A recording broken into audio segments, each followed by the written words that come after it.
ಇಸ್ಮಾಯಿಲ್ ನಗರದಲ್ಲಿ ಬಿದ್ದಿದೆ ರಾಶಿ ರಾಶಿ ಕಸ.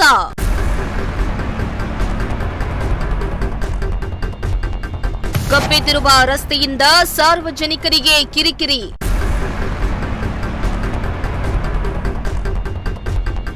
ನಮ್ಮ ತುಮಕೂರು ಸ್ಮಾರ್ಟ್ ಸಿಟಿ ಶೈಕ್ಷಣಿಕ ನಗರ ಎಂಬ ಹೆಗ್ಗಳಿಕೆಗೆ ಪಾತ್ರವಾಗಿದೆ.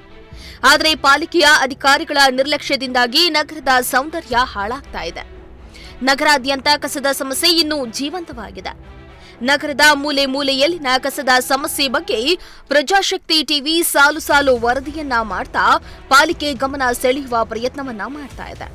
ಆದರೆ ಅದ್ಯಾಕೋ ಅಧಿಕಾರಿಗಳು ಗಮನ ಕೊಡದೆ ನಿರ್ಲಕ್ಷ್ಯ ತೋರ್ತಿದ್ದಾರೆ ಅಂತ ಜನರು ಆಕ್ರೋಶವನ್ನ ಹೊರಹಾಕಿದ್ದಾರೆ.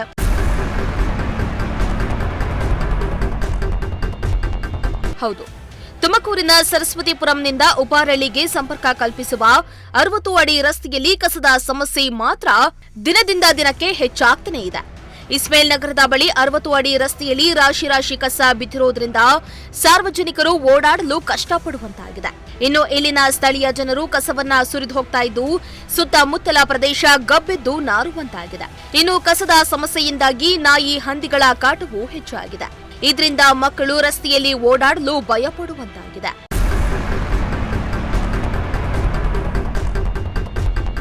ಇನ್ನು ಕಸದ ಸಮಸ್ಯೆಯಿಂದ ಸಾಕಷ್ಟು ತೊಂದರೆ ಆಗ್ತಾ ಇದೆ ಎಂದು ಜನರಿಗೆ ಗೊತ್ತಿದ್ರೂ ಕೂಡ ಜನರು ಕಸವನ್ನ ರಸ್ತೆ ಬದಿಯಲ್ಲಿ ಕಸ ಸುರಿದು ಹೋಗ್ತಿದ್ದಾರೆ.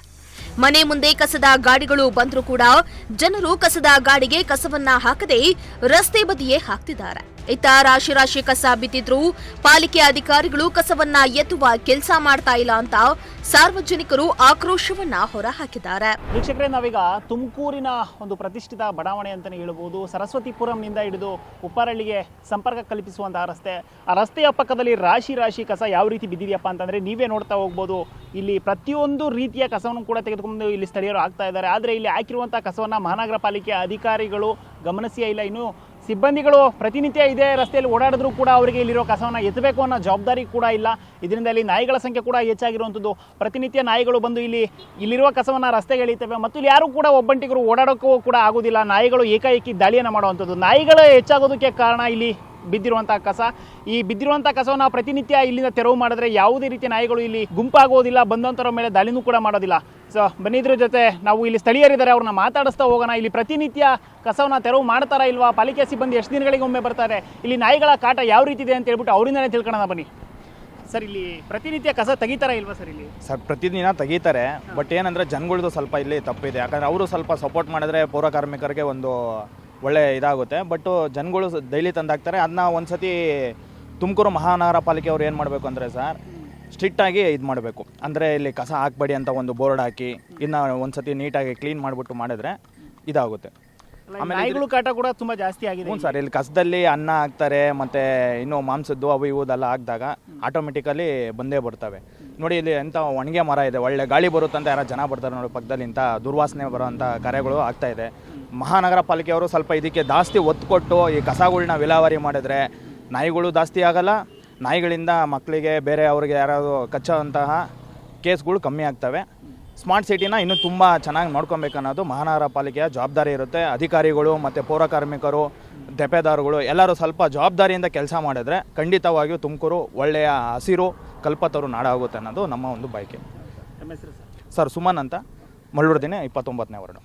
ಸರ್, ತಮಗೆ ಇಲ್ಲಿ ಪ್ರತಿದಿನ ಈ ಕಸ ನೋಡಿದಾಗ ನಿಮ್ಗೆ ಏನು ಅನ್ಸುತ್ತೆ ಸರ್? ಸರ್, ನಮಗೂ ಬೇಜಾರಾಗುತ್ತೆ ಸರ್. ಮೊನ್ನೆ ನಾನು ನೋಡ್ದಂಗೆ ಗಾಡಿ ಅಡ್ಡ ಬಂದು ನಾಯಿ ಪಾಪ ಬಿದ್ದೋದ್ರು, ಏಟಾಯ್ತು ಅವ್ರಿಗೆ.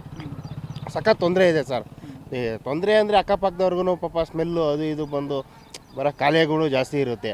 ಅಂದರೆ ಜನಗಳು ಅರ್ಥ ಮಾಡ್ಕೊಬೇಕು, ಆಗಬಾರ್ದು ಇಲ್ಲಿ. ಇದನ್ನು ಕೂಡ ಮಹಾನಗರ ಪಾಲಿಕೆಯವರು ಸರಿಯಾಗಿ ಇದನ್ನ ಇಲ್ಲಿಂದ ಕ್ಲೀನ್ ಮಾಡಿದ್ರೆ ನಾಯಿಗಳು ಕೂಡ ಜಾಸ್ತಿ ಆಗಲ್ಲ. ಹೌದು ಹೌದು ಸರ್, ಹೌದು, ಅವರು ತೆಗಿಬೇಕು ಸರ್. ಆಮೇಲೆ ನಾವು ಜನಗಳೂ ಅರ್ಥ ಮಾಡ್ಕೊಬೇಕು, ಹಾಕ್ಬಾರ್ದಿಂತ ಕಸನ. ಗಾಡಿಗಳು ಮನೆ ಹತ್ರನೇ ಬರುತ್ತೆ, ಮನೆ ಹತ್ರನೇ ಹಾಕೊಂಬೋದಲ್ಲ. ಪ್ರತಿನಿತ್ಯ ಮನೆ ಹತ್ರ ಗಾಡಿ ಬಂದೇ ಬರುತ್ತೆ, ಹಾಕಿದ್ರೆ ಒಳ್ಳೆಯದು. ನಾವು ನೋಡ್ದಂಗೆ ಪ್ರತಿನಿತ್ಯ ಇಲ್ಲಿ ನೂರಾರು ಗಾಡಿಗಳು ಓಡಾಡ್ತವೆ, ಇಲ್ಲಿ ಸಾವಿರಾರು ಜನ ಓಡಾಡ್ತಾರೆ. ಆದರೆ ಈ ಕಸದಿಂದ ಎಲ್ಲರಿಗೂ ಕೂಡ ಸಮಸ್ಯೆ ಹೆಚ್ಚಾಗ್ತಾ ಇರೋಂಥದ್ದು. ಯಾರೊಬ್ರು ಕೂಡ ಗಾಡಿಯಲ್ಲಿ ಬರ್ತಾ ಇದ್ರೆ, ಒಬ್ಬಂಟಿಯಾಗಿ ಹೋಗ್ತಾ ಇದ್ರೆ ನಾಯಿಗಳು ಏಕಾಏಕಿ ಅವ್ರ ಮೇಲೆ ದಾಳಿಯನ್ನು ಮಾಡ್ತಾ ಇದ್ದಾವೆ. ಇದರಲ್ಲಿ ಮಹಾನಗರ ಪಾಲಿಕೆಯವರದ್ದು ಒಬ್ಬರದೇ ತಪ್ಪಿದೆ ಅಂತ ನಾವು ಹೇಳ್ತಾ ಇಲ್ಲ. ಇಲ್ಲಿನ ಸ್ಥಳೀಯರು ಕೂಡ ಇಲ್ಲಿ ಕಸ ಹಾಕೋದನ್ನು ಕಡಿಮೆ ಮಾಡಬೇಕು. ಅದೇ ರೀತಿ ಇಲ್ಲಿ ಕಸ ಬಿದ್ದಿರೋದನ್ನು ಮಹಾನಗರ ಪಾಲಿಕೆಯವರು ಕೂಡ ಸರಿಯಾಗಿ ತೆರವು ಮಾಡಬೇಕು.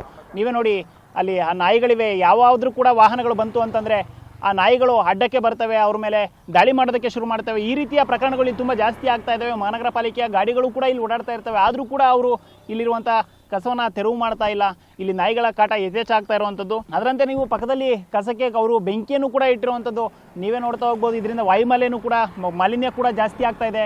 ಕಸವನ್ನು ತೆರವು ಮಾಡೋ ಬದಲು ಇಲ್ಲೇ ಕಸಕ್ಕೆ ಬೆಂಕಿ ಇಟ್ಟು ಅದನ್ನು ಸುಡುವಂಥ ಕೆಲಸವನ್ನು ಮಹಾನಗರ ಪಾಲಿಕೆ ಅಧಿಕಾರಿಗಳು ಮಾಡ್ತಾ ಇದ್ದಾರೋ, ಇಲ್ಲಿನ ಸ್ಥಳೀಯರು ಮಾಡ್ತಾ ಇದ್ದಾರೋ ಗೊತ್ತಿಲ್ಲ. ಆದರೆ ರಾಶಿ ಕಸವನ್ನು ಸುಟ್ಟು ಇಲ್ಲಿಯೇ ಸುಟ್ಟಾಕುವಂಥ ಕೆಲಸ ಆಗ್ತಾ ಇದೆ. ಅದು ನಿಲ್ಲಬೇಕು. ವಾಯುಮಾಲಿನ್ಯ ಕೂಡ ಆಗಬಾರ್ದು. ಮತ್ತು ಇಲ್ಲಿ ನಾಯಿಗಳ ಕಾಟ ಹೆಚ್ಚಾಗೋದಕ್ಕೆ ಕಸವೇ ಮುಖ್ಯ ಕಾರಣ ಆಗಿರೋದ್ರಿಂದ ಆ ಕಸವನ್ನು ಸರಿಯಾದ ರೀತಿಯಲ್ಲಿ ವಿಲೇವಾರಿ ಮಾಡಬೇಕು ಅನ್ನೋದು ನಮ್ಮ ಬೇಡಿಕೆ ಮತ್ತು ಇಲ್ಲಿ ಸಾರ್ವಜನಿಕರ ಬೇಡಿಕೆ. ಹೌದು, ಸಂಬಂಧಪಟ್ಟಂಥ ಅಧಿಕಾರಿಗಳು ಆದಷ್ಟು ಬೇಗ ತುಮಕೂರನ್ನು ಸ್ಮಾರ್ಟ್ ಸಿಟಿ ಮಾಡುವಂಥ ನಿಟ್ಟಿನಲ್ಲಿ ಇಲ್ಲಿರುವಂಥ ಕಸಗಳನ್ನು ತುಮಕೂರಿನಲ್ಲಿ ಎಲ್ಲೆಲ್ಲಿ ಕಸ ಜಾಸ್ತಿ ಆಗ್ತಾ ಇದೆಯೋ, ನಾಯಿಗಳ ಕಾಟ ಜಾಸ್ತಿ ಆಗ್ತಾ ಇದೆಯೋ ಎಲ್ಲವೂ ಕೂಡ ಗಮನ ಹರಿಸಿ ಸಮಸ್ಯೆಗಳನ್ನ ಬಗೆಹರಿಸಬೇಕಾಗಿದೆ.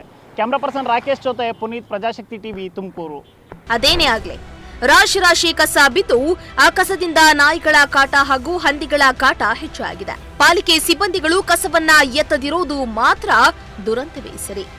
ಕಸದ ಸಮಸ್ಯೆ ಬಗ್ಗೆ ಪ್ರಜಾಶಕ್ತಿ ಟಿವಿ ವರದಿ ಮಾಡ್ತಾ ಇದ್ದು, ಇನ್ನಾದ್ರೂ ಅಧಿಕಾರಿಗಳು ಎಚ್ಚೆತ್ತುಕೊಳ್ತಾರಾ ಎಂದು ಕಾದು ನೋಡಬೇಕಾಗಿದೆ.